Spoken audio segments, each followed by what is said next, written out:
They say demons enter through darkness, but that is a lie of simplicity. They enter through mirrors, through admiration, through obsession, through the quiet whisper that says, "You are almost perfect, if only you were a little stronger, a little leaner, a little more admired." The gym was never evil, but like every altar, it reveals what you truly worship. For where you spend your sweat, your time, and your attention, there lies your devotion.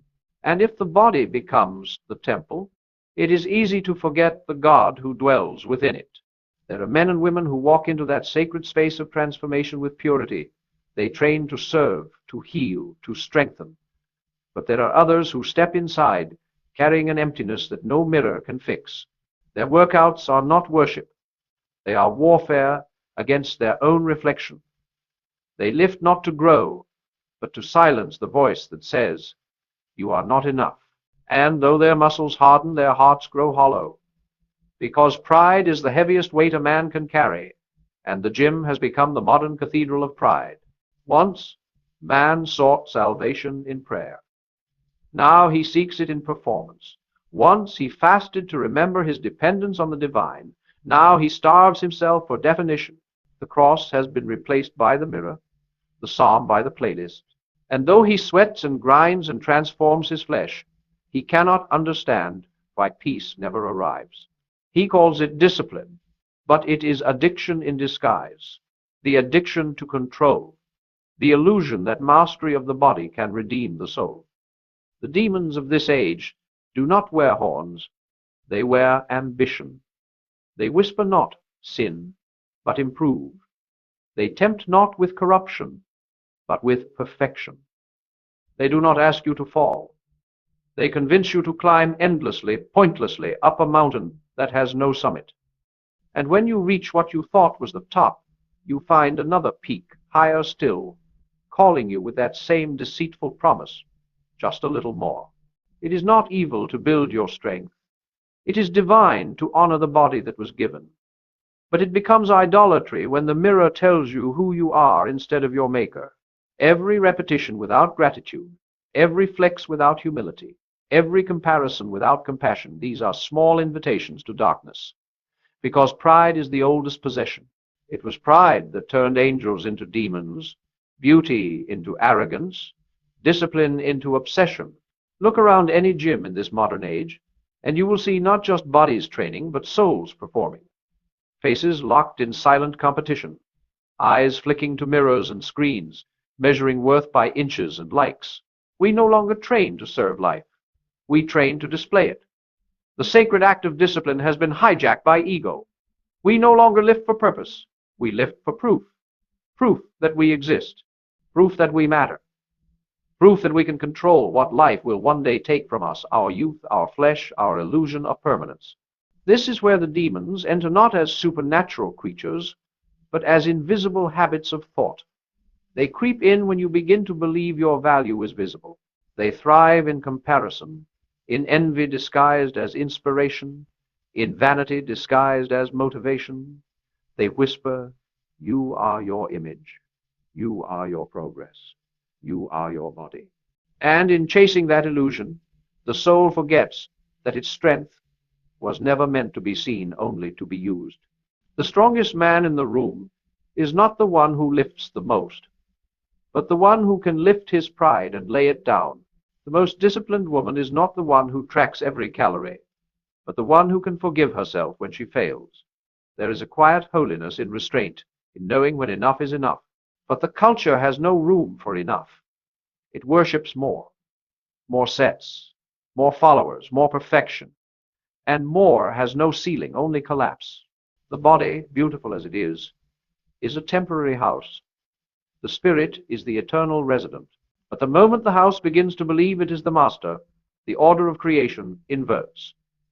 And that inversion, that rebellion of flesh over faith, is the true invitation to darkness.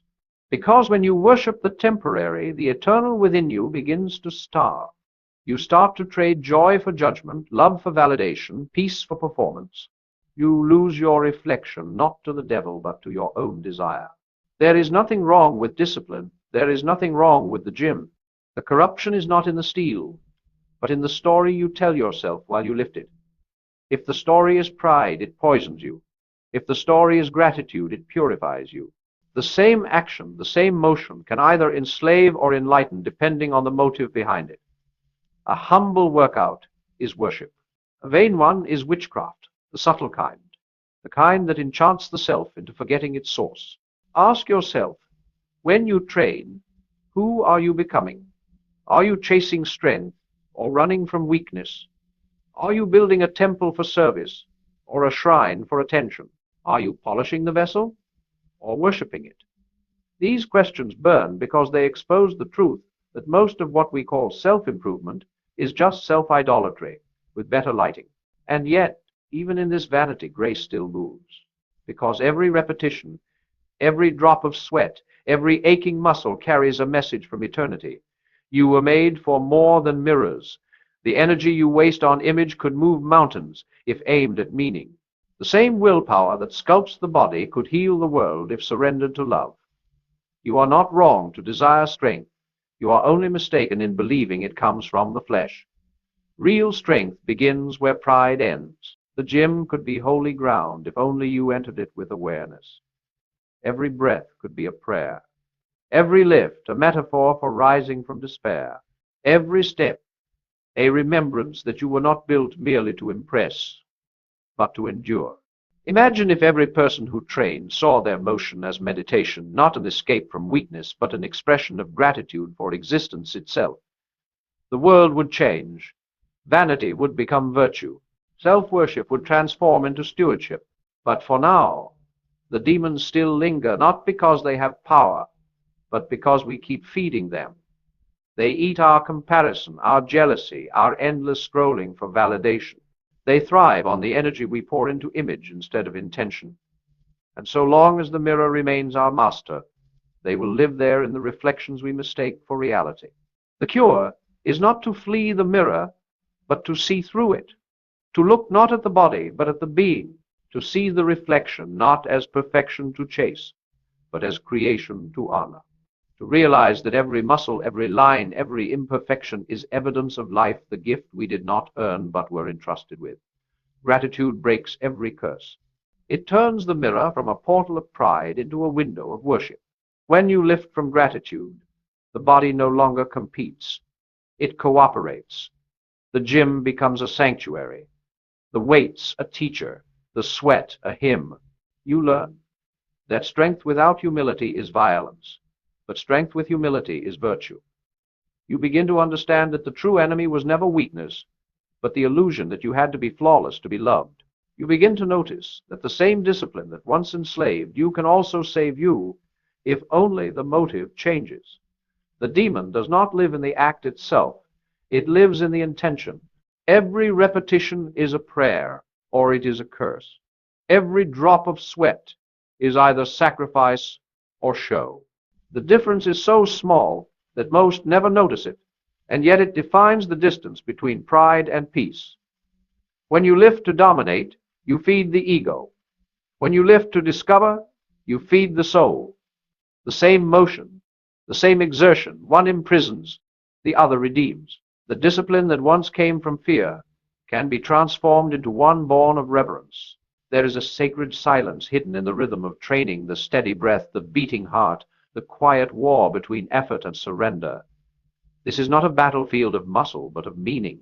Each set becomes a sermon to yourself, each failure a confession of limitation, each success a moment of humility. Because when you truly push yourself, you realize the body is not infinite, and in that realization, the soul awakens to the truth that it is. The body was never the enemy. It was the message, a reminder written in flesh that strength is temporary and therefore precious. You care for it not because it makes you powerful, but because it allows you to serve. You train it not to be worshipped, but to be useful. The world confuses the two. It shouts, build for beauty, but the soul whispers, build for purpose. Beauty fades, but purpose fortifies. A beautiful body without a beautiful mind becomes a weapon. But a strong body in service of love becomes an instrument of divine will. There is a quiet kind of holiness that descends when you stop fighting yourself, when the workout ceases to be a punishment and becomes a partnership, when you stop chasing an image and start cultivating an offering, you begin to understand that self-control is not about suppression, but about direction, that the energy that once fueled vanity can fuel virtue. The discipline that once sought approval now seeks alignment. You no longer lift for the eyes of men, but for the honor of what gave you breath. This is where power changes texture. It ceases to be loud. It becomes light. The strongest person in the room is not the one grunting beneath the heaviest bar, but the one whose silence radiates balance, the one who knows when to stop, when to rest, when to honor limits without shame. For the world worships limitless ambition, but the soul remembers that everything infinite belongs to God. To respect your boundary is to respect your design. And when you honor your design, you begin to live by divine order instead of human exhaustion. There is a moment, somewhere between exhaustion and peace, where the veil thins, where pain and purpose become indistinguishable. It happens in the middle of a set, when your muscles scream and the mind says, I can't, and something deeper answers, watch me. In that instant, you touch eternity. Because that voice, that quiet strength that rises when everything else has failed, that is the Spirit of God within you reminding you of your source. You thought you were training the body, but the body was training your faith. This is what most people miss, that the spiritual and the physical are never separate. Every act of discipline shapes both. When you deny the body a temptation, you purify the soul. When you push through fatigue, you prove that the mind is not slave to matter. When you fall and rise again, you live the oldest parable of resurrection. You do not need a pulpit for faith. You need presence. Because holiness has never been confined to churches, it waits wherever a human being meets their limit and chooses love over pride. Imagine if every gym became a temple of gratitude instead of comparison. Imagine if every mirror reflected not vanity, but virtue. If every flex became thanksgiving for the miracle of motion, then the world would change, not because the buildings would, but because the people inside them would. The same steel that now binds would begin to bless. The same sweat that now glorifies self would glorify creation. The same space that now breeds envy would become the birthplace of humility. But for that to happen, something deeper must die. The image of perfection you worship must be crucified. The idea that you are not enough must be buried. The obsession with becoming must bow to the reverence of being. This is the death every ego fears. The death every saint embraces, the surrender that looks like defeat to the world, but is victory in the spirit. When you stop performing and start becoming, the false gods lose their hold. There is freedom in imperfection. The scar tells the story of survival. The weakness tells the story of faith. The fatigue tells the story of endurance. These are not flaws. They are sacraments. The body records every act of courage, every refusal to quit, every quiet return after failure. The world sees flesh, heaven sees faith. And when you start seeing yourself that way, you no longer fear imperfection. You begin to understand that even broken vessels carry divine light, sometimes more purely than those that have never cracked. That is the secret the demons never want you to learn. That humility is the only power they cannot imitate. Pride they can mimic. Charity they can counterfeit. But humility disarms them entirely, because it admits no illusion of control. A humble man cannot be possessed, for he already belongs wholly to truth. He may stumble, he may fail, but he will always rise, because his strength does not come from self-image, it comes from surrender. In that surrender, something extraordinary happens. The mirror becomes meaningless. You still look, but you no longer seek. You train, but you no longer compare. You feel strong, but you no longer boast. You live as one who knows that every breath, every heartbeat, every rep is grace on loan, and gratitude becomes your reflex, not forced, but natural, like breathing. And once gratitude becomes your rhythm, joy follows. Not the fragile joy that depends on approval, but the quiet, unshakable joy that comes from alignment. The world cannot give it, and so it cannot take it. You will still walk among the proud and the vain. but you will not be like them. Your peace will unsettle them. Your calm will convict them. Your contentment will confuse them.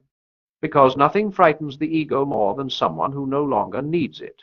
You will move through that gym, through that temple of mirrors and music with eyes that see beyond.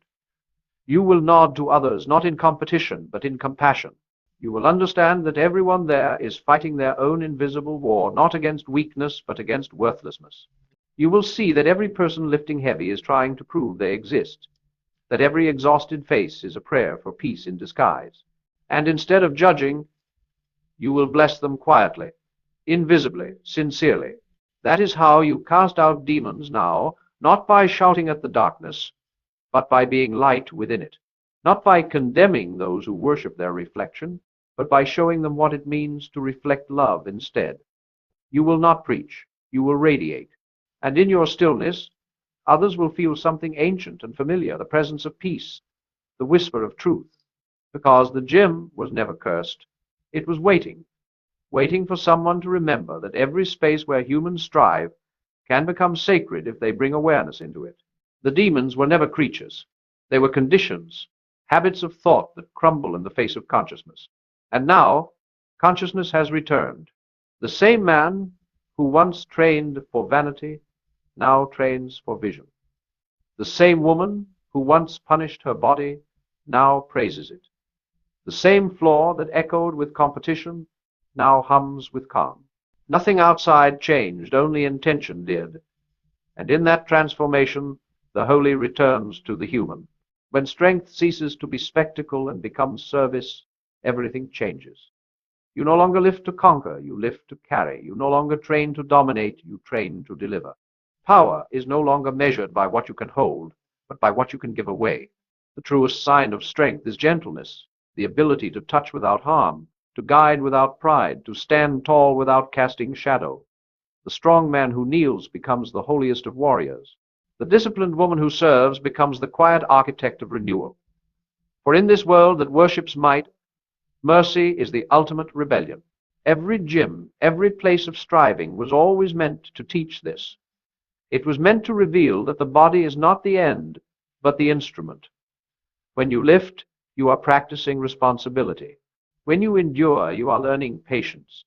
When you fail and return, you are embodying resurrection. Every rep, every set, every sweat-stained breath was a rehearsal for the life you were meant to live. Beyond those walls, the life of compassion disguised as ordinary strength. You start to understand that your power was never meant to stay contained.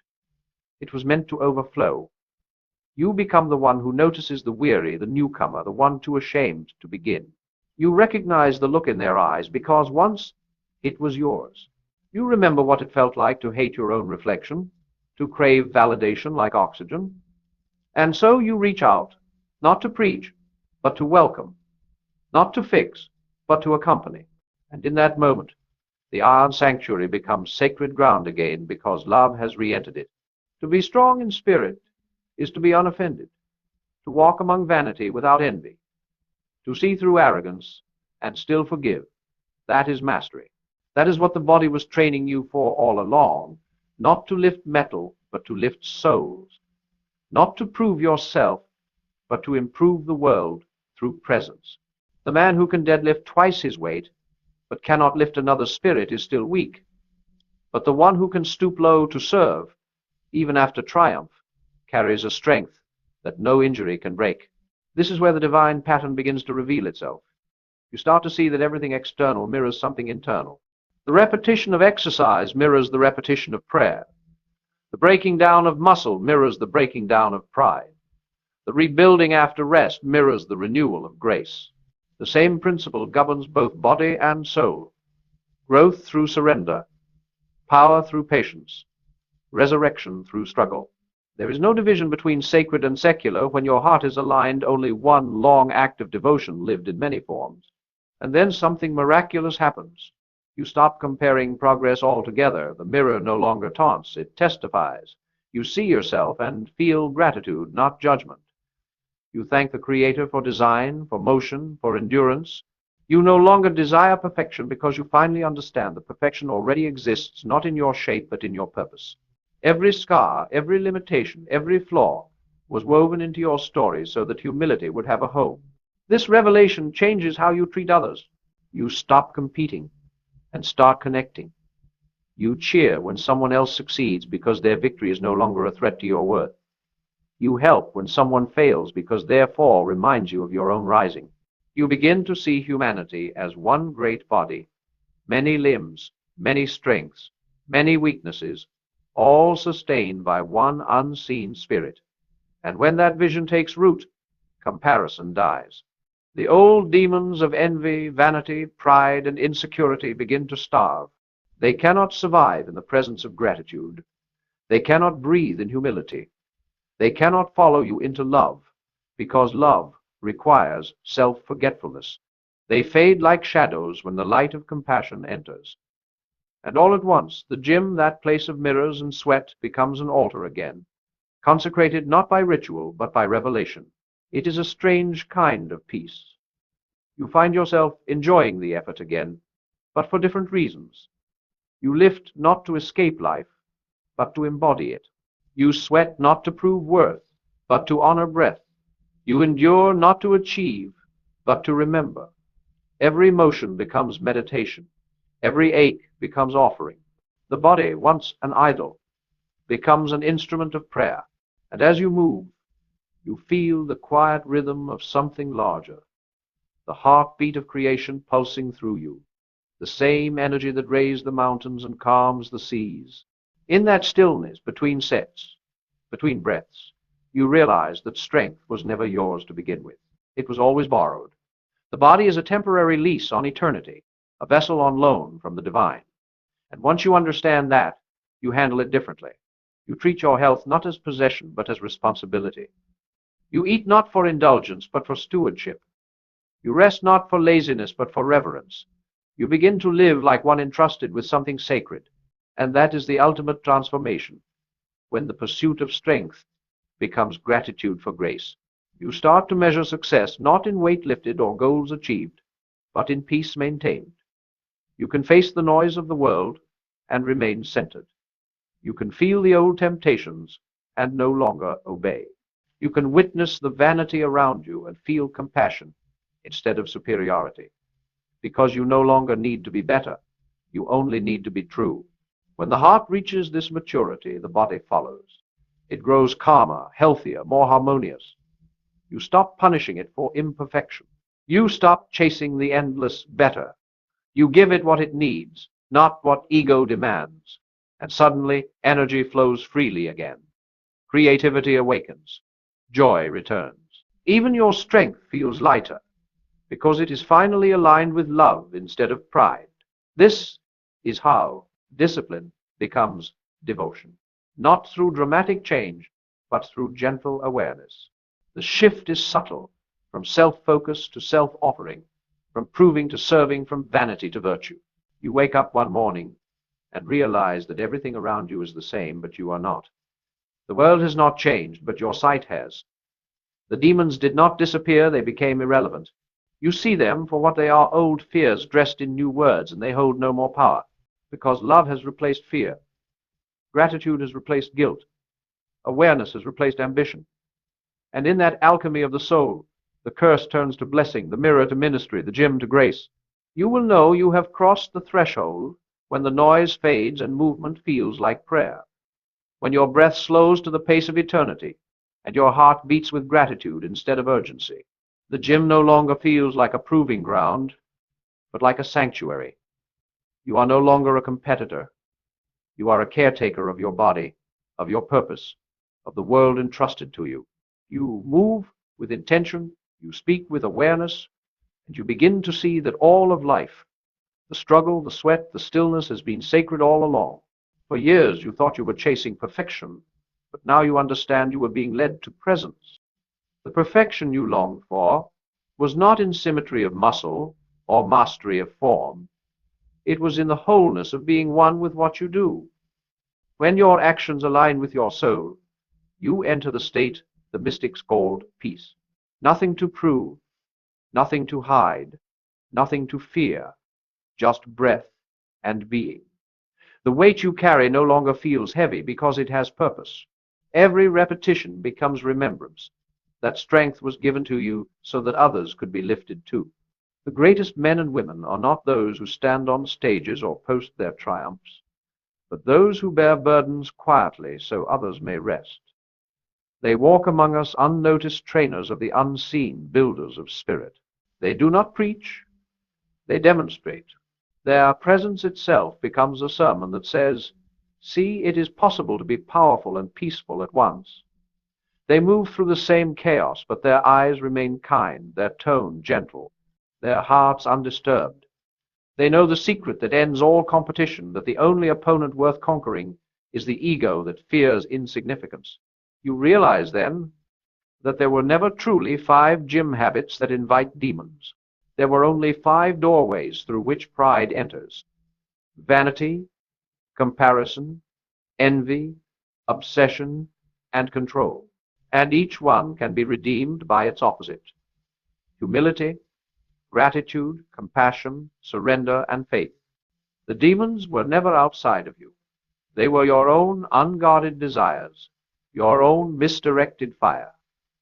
But even they were not enemies, only messengers, guiding you toward balance. Every temptation was a teacher. Every fall was instruction in grace. And so the gym becomes not a battlefield, but a classroom. The body becomes not an idol, but an ally. The discipline you once used to chase approval becomes the same discipline you now use to chase truth. You lift not to inflate the self, but to dissolve it until only service remains. This is the paradox that every wise soul discovers, that strength is found in surrender, and surrender is the highest form of control. You no longer fight your reflection, you bless it. You no longer despise your weakness, you use it to understand others. You no longer fear imperfection, you see God shimmering through its cracks. When you train like this, you start hearing something deeper than the music or the machines, a kind of quiet hum beneath everything.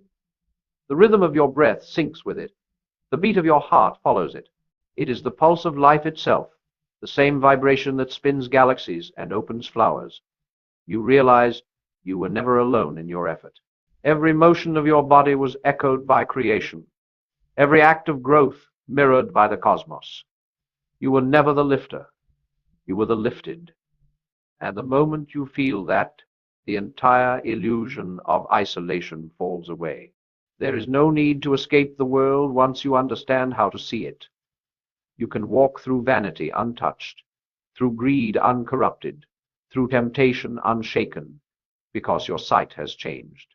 The curse breaks not when the world becomes pure, but when you do. The mirror that once enslaved you now liberates you because you no longer see yourself. You see the divine energy animating you. The face that stares back is not an idol. It is evidence of grace. You begin to move differently through your days. You speak with more care. You choose patience over pride, compassion over conquest. You feel no need to argue or impress, because truth needs no defense. You realize the highest form of power is peace. The loud boast is forgotten, but the quiet example remains. Your life itself becomes a sermon written not with words, but with alignment. And through you, others remember what they had forgotten, that strength was never meant to separate, but to connect. The body, the gym, the practice, all of it was only rehearsal for this. To learn what it means to inhabit form without worshiping it. To walk through flesh while remembering spirit. To carry the gift of energy with humility. To use what is temporary to express what is eternal. That is the harmony every saint and sage, every artist and athlete has been reaching for since the dawn of time. The integration of heaven and earth, muscle and mercy, matter and meaning. There will still be days when pride calls you back, when you glance at the mirror and the old hunger stirs. But now, instead of shame, you smile, because you know that even this urge is holy. Another reminder that your work is not to be flawless, but faithful. You breathe, you return to gratitude, and the peace returns instantly. For peace was never lost. It only waited for attention. And one day, when the lights dim and the noise of ambition fades, you will remember this journey not as a struggle, but as a song of awakening of flesh, learning to sing with spirit, of strength remembering its source. The demons you feared will be gone, their voices replaced by stillness. The body you once fought will rest in grace. The mirror will reflect not a conqueror, but a servant, radiant with humility. And in that quiet moment you will understand that holiness was never far from you. It hid in the repetition of effort, the ache of endurance, the humility of failure, the warmth of service. It waited in every place you thought too ordinary for divinity. The gym, the street, the office, the home, all of it was sacred once you chose to see, because the line between sacred and secular exists only in the eyes of the unawakened. To the one who remembers, everything is God's gym. The heart, his instrument, the world, his weight, every breath, another chance to lift love higher. And so, you return each day not to chase demons away, but to invite grace in. You lift with awareness. You move with mercy. You live with purpose. The mirror no longer enslaves, it enlightens. The iron no longer binds, it builds. And every motion of your life becomes one prayer, spoken in the language of gratitude. Thank you for the body that moves. Thank you for the strength that serves. Thank you for the spirit that remembers. And when the day comes that your strength fades, when your hands grow frail and your heartbeat slows, you will not fear it. You will smile, because you will know that every rep, every breath, every humble act was never lost. It was all transformed into light, still burning in the hearts of those you touched. And as you exhale that final breath, you will hear the same whisper that began it all, soft, eternal, certain. You have finished the set. You have run the race. You have kept the faith. And the light that fills you then will not blind, it will recognize you, because it was the same light that lifted you from the beginning. You were never cursed. You were never fighting demons. You were only learning to see God in the mirror.